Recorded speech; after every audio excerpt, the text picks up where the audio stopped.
Cognizant to the needs of our learners, parents, and teachers, the Department of Education provided us with powerful tools for productivity that will allow us to foster critical thinking skills, problem-solving skills, communication and collaboration skills to be compassionate, responsible global citizens. Join us and discover new ideas in our series of professional development training program with the ICTS Edtech Unit and Microsoft Education Philippines. Together, we will equip our learners and empower our fellow educators for a dynamic future. Para sa bata, para sa bayan, at para sa guro. Sulong Edukalidad.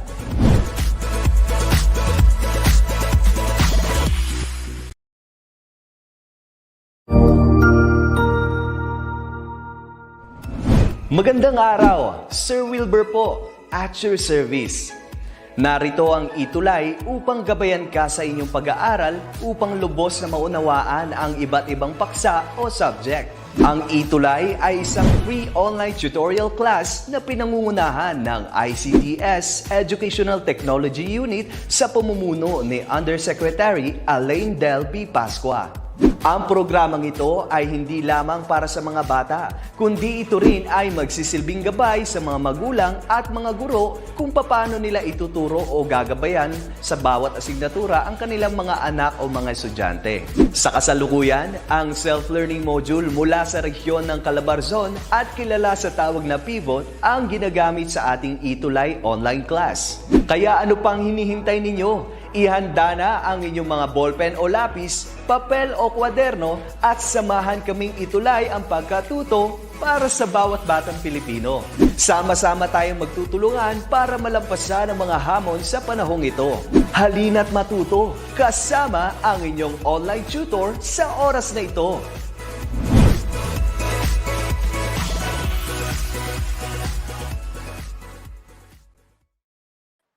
Hello! Magandang hapon po sa lahat ng nanonood ng ating ETUlay online tutorial.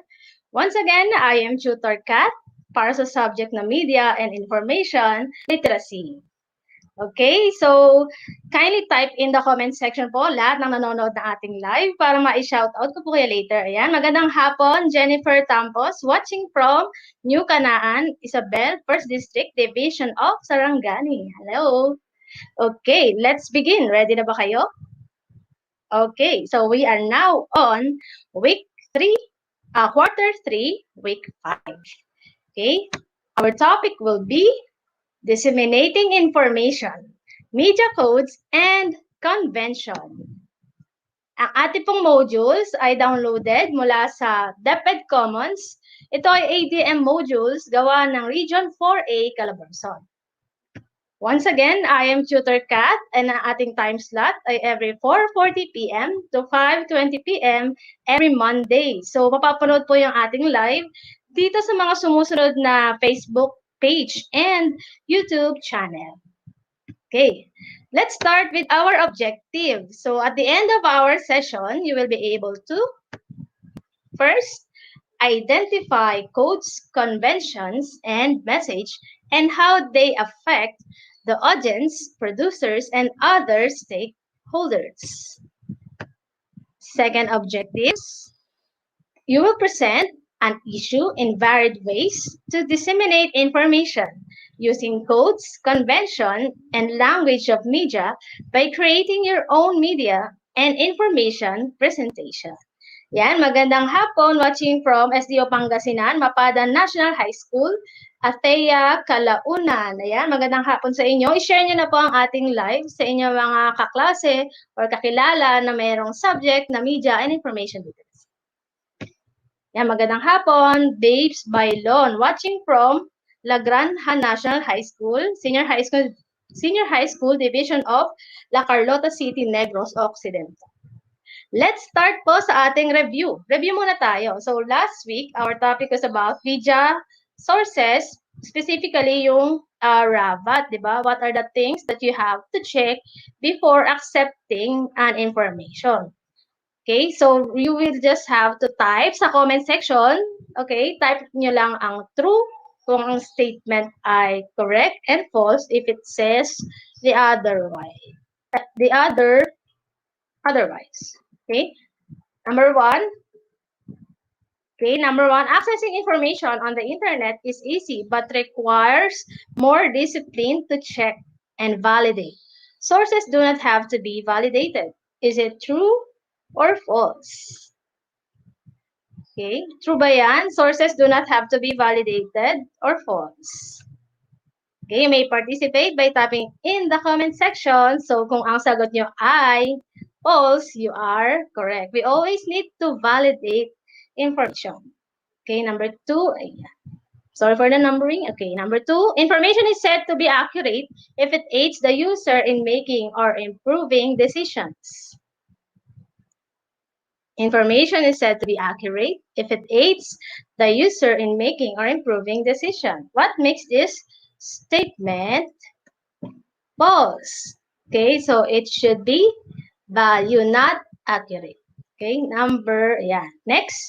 Cross-referencing with other sources to check for consistency is a way to determine the timeliness of information. Is it true or false? Okay, if your answer is false, you are correct. And, yan, tama ka, Jasmine? False. Yan, information which is true is reliable even if it is outdated. Is it true or false? True, reliable siya kahit outdated. The correct answer is false. And the last one, checking the citation is one of the skill in determining the reliability of information.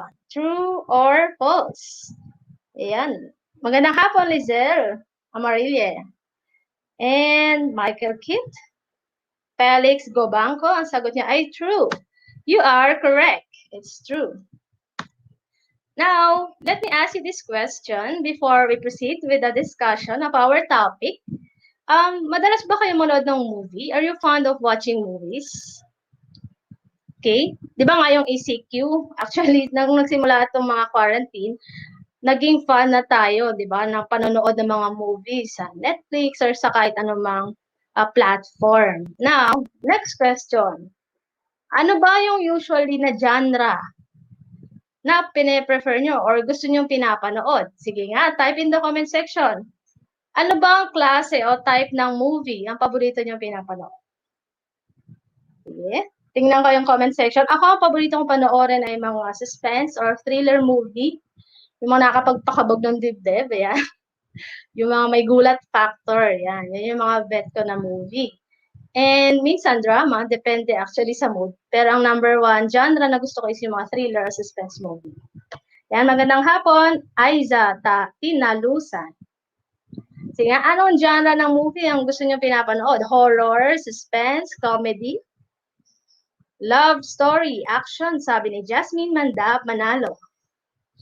Love story, action, yan. And ano yung mga usually na tinitingnan nyo doon sa mga pinapanood nyo? Paano nyo nasasabi na maganda tong movie na to? Ano yung mga bagay na tinitingnan nyo?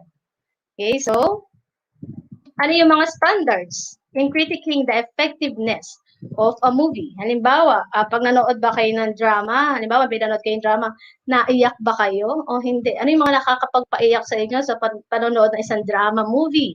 Ano yung nagpapakabog ng dibdib nyo kapag nanonood kayo ng horror or suspense movie? Ano yung nagpapahalakhak sa inyo or nagpapatawa kapag nanonood kayo ng mga comedy movie? Okay, so that has something to do with our lesson today, disseminating information, media codes, and conventions. So let's do first our learning task number 1. So hawak niyo ba ngayon ang ating module? So nasa week 5 na tayo. Sa ating module, you have to accomplish the table that I'm going to show sa next slide. You're going to write 5 movies that you have watched recently and provide clear and specific descriptions about them based on content, theme, and genre. Okay? So, ganito po yung table natin. So, type nyo lang dyan, ay sulat nyo lang sa module yung title ng movie and yung description. So, let me give you an example. Ayan, Heaven is for Real. Panoorin niyo yan. Maganda yung movie na yan. So, ang description niyan, it tells the story of a family who almost lost their son, Colton, but ended up surviving and getting a glimpse of heaven, a story of hope. Every dark night, have a bright day. Okay, so you can do this at home while watching or later after this tutorial. Okay, this is our learning task number 1. Let's now define what is media codes and conventions. Let's start with media code. Media codes refers to the system of signs and symbol. Code, di ba? Let me give you an example, di ba? Sa pagtatawid tayo ng traffic sa kalsada, meron tayong tinitingnan doon para malaman natin kung tayo ay mag-go ba, mag-i-stop, or mag-i-slow down. Ano yun? Di ba? Yung color coding ng stoplight. That is a code. And bawat color ay merong message. Pag red ay stop, pag green ay go. Pag orange, slow down. Diba? So, ganun din sa media code. Okay, ano naman yung tinatawag na media conventions? Media convention refers to the generally accepted ways of presenting message. Okay, so paano naman nakaayos ang mga elements sa media or yung mga codes para maiparating? Paano siya nakaayos? Para maiparating yung tamang mensahe doon sa viewer or doon sa audience. Okay? Without media code, there is no media convention. So, ang mahalaga sa media conventions ay yung mga media codes. Okay. Next term na we need to identify is yung genre. What is genre? Genre refers to a class or category of artistic endeavors having a particular form, content, technique, or the like. So, yun nga yung mga binanggit ko kanina. Anong genre? Halimbawa, horror, comedy, yun, genre yun. Meron tayong tatlong klase ng media codes. May tinatawag tayo na symbolic, technical codes, and written codes. Let's start with symbolic code. Symbolic code, these are codes that are social in nature. This only means that these codes exist outside media products themselves, but would be understood in by audience in general. Okay, symbolic codes. Kumbaga, hindi siya yung direct meaning ng isang bagay. For example, sa isang movie, di ba? Kapag yung leading man ay binigyan ng red rose, yung gusto niyang, yung kapartner niya doon sa movie, ano yung ibig sabihin ng red rose? What is the symbolism of that red rose? Di ba? It symbolizes love, di ba? So, pag binigyan ng bulaklak, ano pa? Yung mga iba't ibang symbol. Okay? So, later, di-discuss natin ano ba yung mga iba't ibang klase ng mga codes, symbolic codes. So, that is just one example. Yung pagbibigay ng rose, the symbol of love and passion. Okay, the code exists outside media products themselves. Okay, so, meron tayong iba't ibang klase ng symbolic codes. So, yun nga yung binanggit ko kanina. Meron tayong tinatawag na settings, mise-en-scene, acting. Yan, tama ka dyan, Jasmine. Pag binigyan ng red rose, meaning the guy loves the girl. Diba? The red rose symbolizes love. Okay, setting, color, and acting. So, yan yung apat na klase ng symbolic codes. Let us look at this one. Setting. What do you think is the genre kapag ganyan ang setting? I think mukha siyang abandoned building, mukha siyang hospital, na abandoned hospital. Ano kaya tingin niyo yung genre niya? With that setting. Type nga po kayo sa comment section. Horror daw, sabi ni Jasmine Manalo. Yan, tama ka dyan. Pag nakakita tayo ng ganyan, medyo dim ang light, tapos parang nararamdaman mo yung echo, di ba? Parang nakakabinging katahimikan. Ganyan yung usual na setting ng isang horror movie. Diba? May gusto mong iparating sa audience na nakakatakot yung lugar. Okay? What about this setting? Nasa ilog sila. If you have watched the movie Kita-Kita, Eh, ano kaya ang genre niyan? Sakay sila sa boat. Yan. Yan yung setting nila. Well-lighted ba? Yes. So, this setting, ang genre nito is probably it's a love story. Romantic, di ba, yung setting. Like this one also, yan. Just enjoy, happiness, yan. Mga bata naglalaro sa dagat. Now, setting refers to the time and place of the narrative. The setting describes where the story or a specific scene took place. Lugar. Yun ang ibig sabihin ng setting.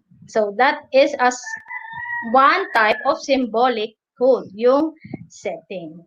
It can be as big as an open space or as small as a room. It can be even created atmosphere or frame of the mind. Okay, so that is setting. Next is mise en scene. It's a French word meaning everything within the frame. Everything within the frame. It's a French word. It also refers to all objects within the frame. The way they are arranged. To analyze this, you should look into the media set design, the costume, the props, the staging, and composition. So lahat ng bumubuo doon sa isang camera frame. Let me give you an example para mas malinaw. Yan, mise en scene. This movie, Harry Potter, okay, kung titingnan nyo, lahat na dito, costume ni Harry Potter, appropriate ba sa tema? Di ba, mystical, magical, and yung mga props, yan, yung upuan, yung lamesa, yung, ayan, yung hat, di ba? Nagja-jive sila doon sa genre, and that is mise en scene.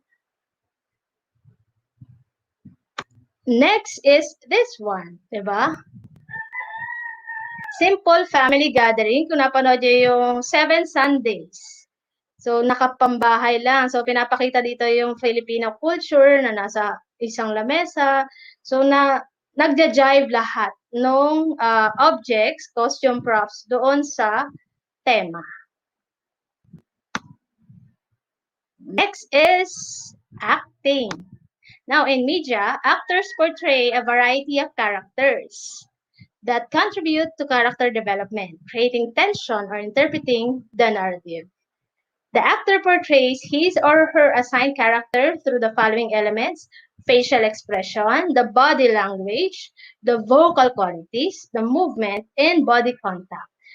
When we say acting, hindi lang siya nagsasabi ng facial expression pag masaya, nakangiti, pag malungkot, umiiyak, 'di ba? Yung mata umaarte din, yung tono ng boses, and yung body language. Let me give you an example. Okay. Tingnan nyo nga tong picture na to. So, ano yung pinoportray dito na acting ng mga characters? Gulat ba sila? Masaya? Ayan. Ano yung feeling na gusto nilang makita ng audience? O yung ginagawa, nung emotion na gusto nila ipakita? Nung nangyayari nung moment na yun. Okay? Probably they are enjoying. Ayan, happy. Sabi ni Jasmine Manalo, happy. They are enjoying the ride, di ba? And this one. Yan, tingnan si Catherine Bernardo. Ayan, si Pia. What do you think is the genre with that emotion ng mga actress? Okay? It's quite obvious, di ba? Kung tingnan nyo, sad, heavy drama. This one. This is also drama, di ba? Lungkot din yung gusto kong iparating. And this, yan, feng shui, kung napanood nyo. Horror, takot, gulat. Diba? Mahalaga ang acting para ma-portray yung tamang genre. Next is color. In media, color has strong cultural connotations. Okay? Analyzing the use of color in media and its various aspects, you have to look at the following: dominant color, contrasting color, contrasting foils, and color symbolism. Diba? Alam naman natin yan na lahat ng kulay ay may sinisimbolize. Tama? Kapag nakakita kayo ng naka-black, diba? It's either horror yung movie or merong patay and so on and so forth. So eto. Here are the list of colors and emotions that it may evoke. Kapag red, okay, it portrays passion, strength, power, and danger. So kung mapapansin nyo sa mga ilang mga movie posters, sa mga movie commercials na nagpapakita ng passion, ng strength, isa sa mga kulay na pinipili nila is red. Okay, green. It symbolizes safety, healing, and money. Blue, stability, trust, health. Yellow, happiness and intellect. Orange, joy, enthusiasm, encouragement. Yan. Brown, confidence, casualness. And we have gold, wealth, prestige, wisdom. Purple for power, luxury, and ambition. Pink for girly, di ba? Feminism, romance. Black, so the same with red, it portrays power, yeah, elegance, mystery, and death. White symbolizes purity, perfection, and safety. So, ito yung mga color symbolism. Color connotation. So, kung oobserbahan natin yung mga media na napapanood natin, so hindi lang ako tumutukoy sa movie, kundi sa mga printed media din, mga posters and the like, di ba? Dito rin sila bumabase sa color connotations. Para maipahatid yung tamang mensahe na gusto nilang sabihin sa viewers or readers. So that is symbolic codes. So, meron tayong apat na symbolic codes. We have mise-en-scene, acting, settings, and color. Let's now proceed with technical codes. Technical codes refers to the ways in which equipment is used to tell the story. Okay? Kaya siya tinawag na technical, yung mga gamit. Paano ginamit yung mga camera, editing style, audio, lighting, and the like. Meron tayong apat na klase ng technical codes. We have camera work, editing, lighting, and audio. Let's start with camera work.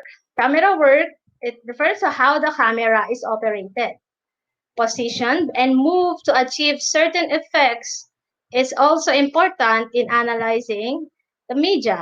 Tumutukoy ito sa positioning, sa movement, sa framing, exposure, and the choice of lens. Kaya siya tinawag na technical kasi yung tumutukoy na siya sa mismong gamit. Okay? Ayan. These are the different shots. We have angle, shot size, and motion. Ayan. Merong eye level shot, the Dutch, low angle, high angle, and over the shoulder. Ayan. Kapag over the shoulder ang shot, yung camera nandito sa bandang likod and then merong kausap. So, ginagawa yung over the shoulder shot pag gusto mong maipakita na nag-uusap yung dalawang character, yung kanilang conversation. Yung Dutch, ginagamit siya kapag parang merong feeling na suspense, na parang nahihilo na yung character, kaya medyo nakatilt yan, Dutch. Yan, eye level, ka-level lang ng mismong character yung camera. Yan. We have also here the close-up, extreme close-up. Yan. Tuwing kailan ginagawa ang extreme close-up? Halimbawa sa mga commercial, kung mapapansin nyo, pag kumagat ng burger, extreme close-up, para makita na yung beef ay juicy and masarap yung burger. So, ganon siya ginagamit. May mga gamit ang bawat shot. We have medium shot, long shot, extreme long shot. Kung gusto mong maipakita yung motion, di ba? Yung tumatakbo, nag-jumping jacks, and the like. Single 2 or 3 shots. The POV. POV meaning point of view. Yan ang ibig sabihin ng POV. Motion, we have 360 degrees. We have zoom. We have pan. Yung pan, yung camera hindi siya umaalis, pero hindi siya umaalis sa position niya, pero nagmo-move siya. Okay? Yun yung ibig sabihin ng pan. And tilt, up and down. Dolly, crane, and random movement. Okay? Yan ang example ng camera shot. We have extreme long shot, Very long shot, yan. Extreme close-up. Next is editing.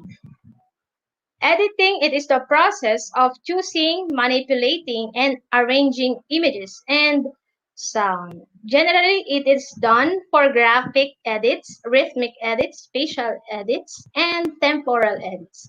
Ito na para sa mga editors, dito na pagsasama-samahin mo yung mga media, sounds, audio, text, pictures, effects, and so on. So, this is an example, di ba? Para ma-achieve mo yung gusto mong fantasy na effect. Example dyan is yung sa Avengers. Ayan, gumagamit sila ng green screen para mailagay nila yung mga objects na gusto nilang isama. Mga media na gusto nilang isama. And another example, yan. So that is editing. Next is lighting. Manipulating light, either natural or artificial, to selectively highlight specific elements of certain scenes is also one of the important elements of media. Yung liwanag, meron din kasi siyang naitutulong sa genre. So let me give you an example. Artificial man yan or natural. Pag natural meaning outdoor yung setting. Natural lighting from the sun.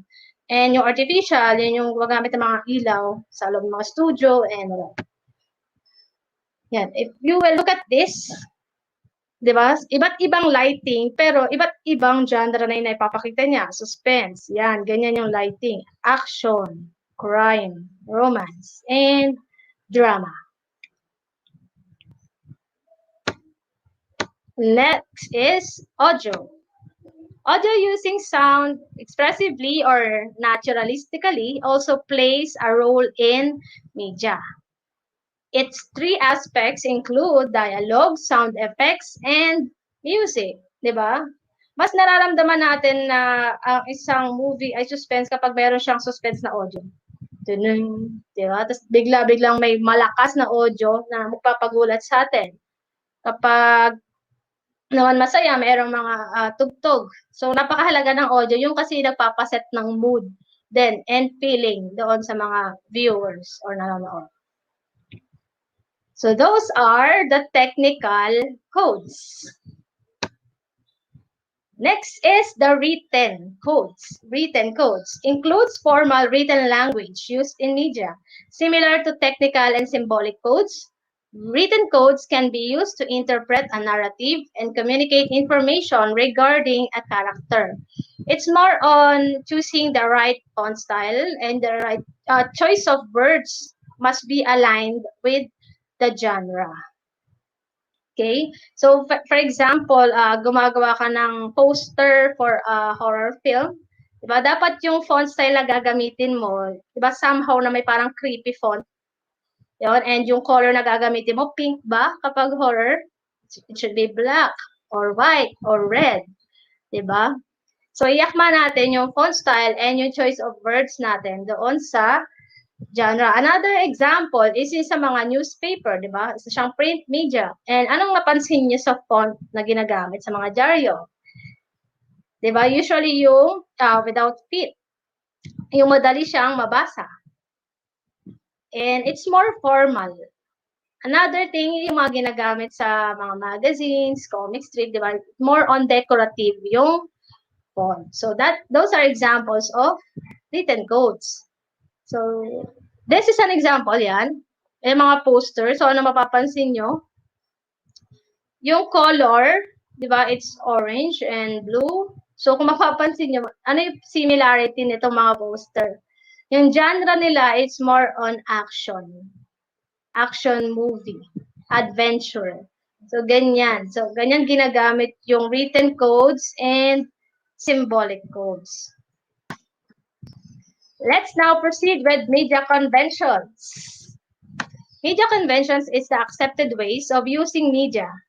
Media codes. These are closely connected to what the audience expects from the media. Media convention, yung paano nga ba siya, ano yung pattern? Ano yung gagamitin mong pattern para maiparating itong genre na to doon sa mga tao, sa mga nanonood. Okay? Meron tayong tatlong klase ng media convention. We have form convention, story convention, and genre conventions. Start tayo with form convention. Form conventions are the distinct ways that audience expect codes to be arranged in media form, meaning paano siya nakaayos.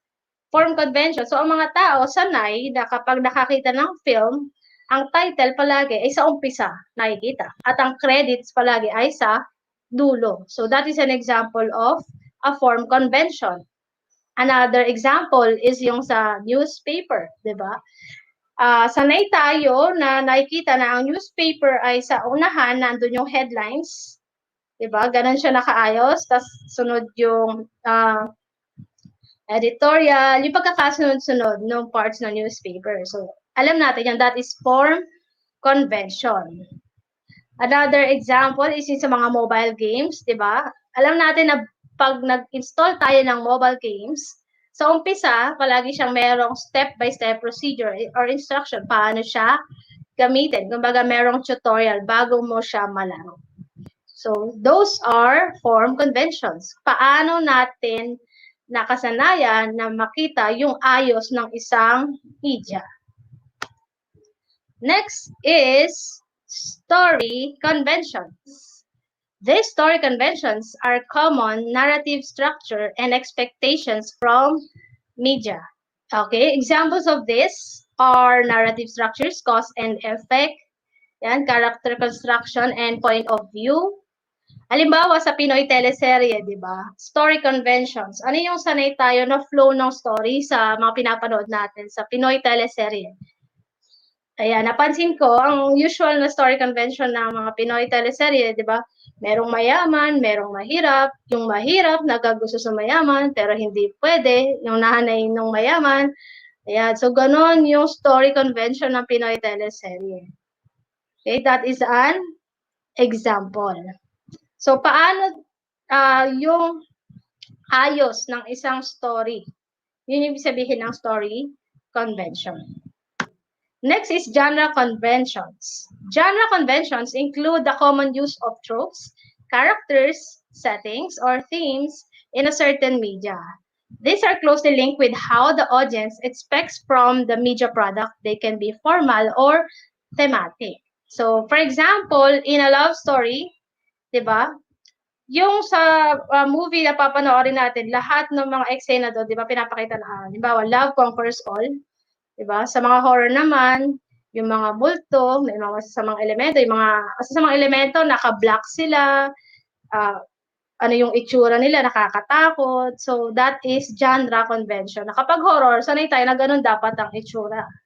Kapag love story, ganito dapat ang itsura or yung mga nandoon sa media na yon, sa movie. Okay, so those are the three conventions. We have form, story, and genre conventions. Okay, so let's now do the learning task number 2. So sa module, if you're holding the module right now, you're going to illustrate 5 signs and symbols in your community that are used to convey information. So for example, directions, location of attractions, discuss briefly the meaning they convey, answer the questions that follow. Okay, you may do that in your notebook. So, maghahanap lang kayo ng mga signs or symbols sa community. Okay? So, halimbawa nga niyan yung sinabi ko kanina, yung stoplight. So, hanap kayo ng iba. Bukod doon, how do these signs and symbols are used to make people in the community understand the message being conveyed? How are symbols usually presented? So, you're going to answer these questions. And number 3 question, what is the importance of using symbols to convey a message or information? And number 4, how are these symbols presented in terms of fonts, images, colors, design, and others? So, obserbahan natin mabuti, pag-aralan natin mabuti yung mga symbol na ilalagay natin. So, you're going to look for 5 signs and symbols. Okay. So, this will be the table para sa ating learning task number 2. So, write nyo lang yung symbol dito and yung descriptions and meaning. Diba? Very important ang symbol kasi pinapadali niya yung communication by just seeing the color, by just seeing the sign. Alam mo na No, no ID, no entry. Kapag red, alam mo na, stop ka dapat. Di ba? Kapag may red mark, ganito, and ganyan.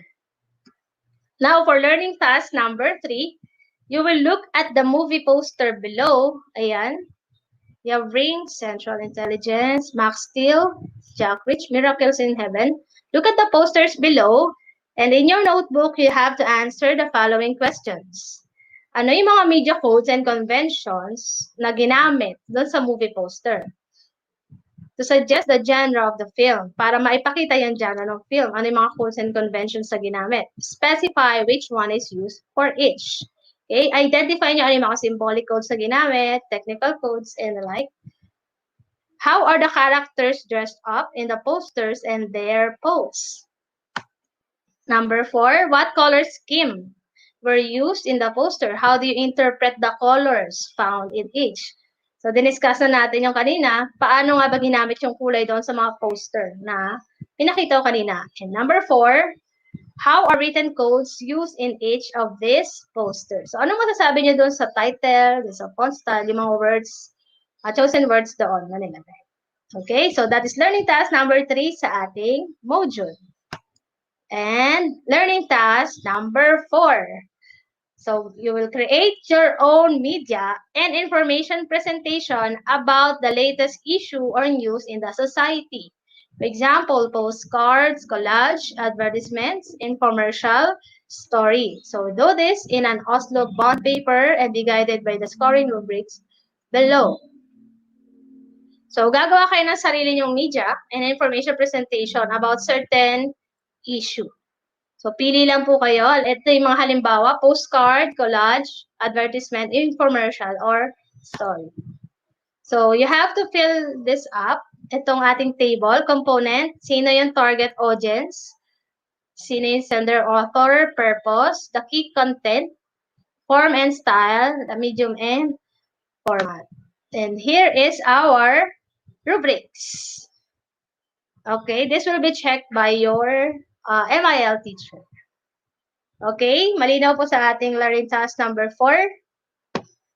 Now, to wrap up our discussion today, let us complete this statement. Today, I have learned that media, information, and language is conveyed through, so you're going to choose dito sa ilalim. So, ano yung missing word dito? Conveyed through in blank.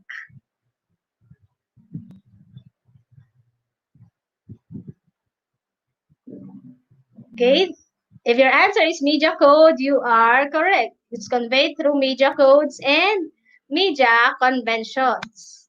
Next is media codes refers to the system of blank, which creates meaning, while media conventions are the accepted ways of presenting a media product and are closely connected to the audience, blank.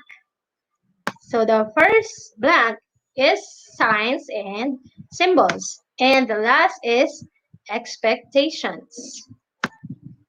Last, media codes and conventions identify the blank of a media product. It also makes a media message blank to understand. First blank is genre.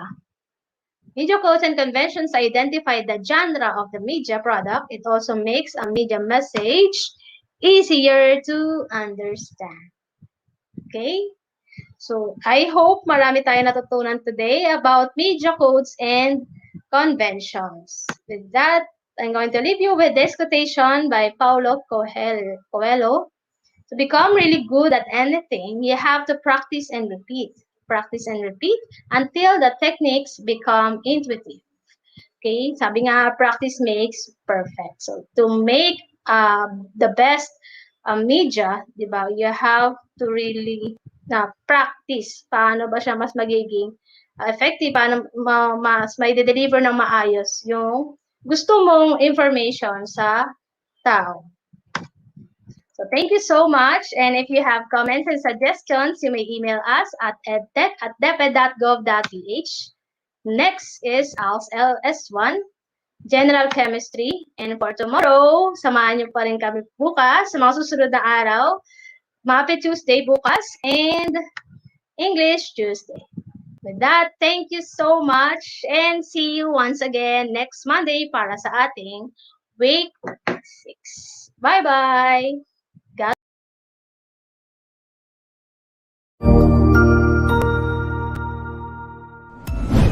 Sigurado ako na marami ka na namang natutuhan sa ating ETUlay tutorial session ngayong araw. Tandaan, ito ay hindi lamang para sa ating mga mag-aaral, kundi pati rin sa ating mga minamahal na guro at mga magulang na kaagapay natin para maituloy ang pagkatuto sa kabila ng nararanasang pandemya. Patuloy ding sumubaybay sa DepEd TV para sa mga araling ginawang video episodes. Mapapanood ito mula Lunes hanggang Sabado, alas 7 ng umaga hanggang alas 7 ng gabi sa inyong mga telebisyon. Abangan bukas mula alauna ng tanghali ang iba pang aralin sa ating ETUlay free online tutorial session sa English. I-like and subscribe at manatiling nakasubaybay sa ating ETUlay tutorial session sa DepEd Edtech Unit FB page at Educational Technology Unit channel sa YouTube at sa DepEd Tayo at DepEd Philippines social media accounts. Paalam!